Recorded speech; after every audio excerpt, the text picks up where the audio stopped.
Sunrise হায়দ্রাবাদের batting line up দেখলে যে কেউ থমকে যাবে।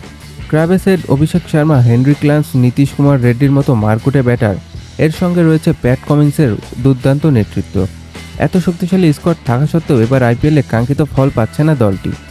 এখনও পর্যন্ত 4 ম্যাচ খেলে মাত্র একটিতে জয় পেয়েছে হায়দ্রাবাদ, বাকি 3টি ম্যাচে মাঠ ছেড়েছে পরাজয়ের হতাশা নিয়ে। ফলে 10 পয়েন্টে টেবিলে তাদের অবস্থান একেবারেই তলানিতে। নিজেদের পঞ্চম ম্যাচে গুজরাট টাইটান্সের মুখোমুখি হয় হায়দ্রাবাদ।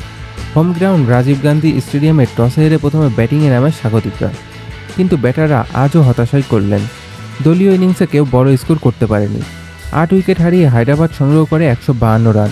ব্যাট হাতে সবচেয়ে বেশি রান করে নীতিশ কুমার রেড্ডি 31 রান, হেনরি ক্লান্স করেন 27 রান, প্যাট কামিন্স অপরাজিত থাকেন 22 রানে, অভিষেক শর্মা করেন 18 রান।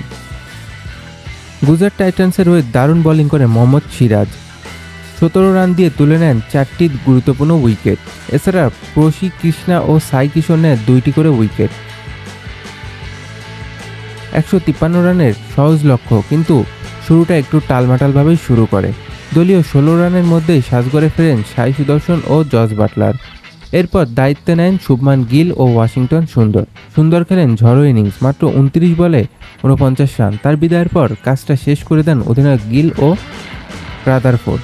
গিল 43 বলে 61 রান করে অপরাজিত থাকেন। রাদারফোর্ড খেলেন 16 বলের বিধ্বংসী 35 রানের ইনিংস।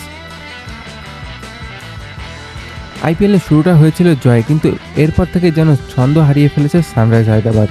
এবার তারা 7 উইকেটে হেরে গেল গুজরাট টাইটান্সের কাছে। এই নিয়ে টানা চতুর্থ ম্যাচে পরাজয়ের মুখ দেখলেও প্যাট কামিন্সের নেতৃত্বাধীন দল।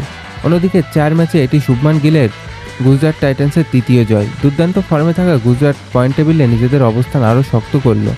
সেখানে হায়দ্রাবাদ আছে একেবারেই নিচের দিকে।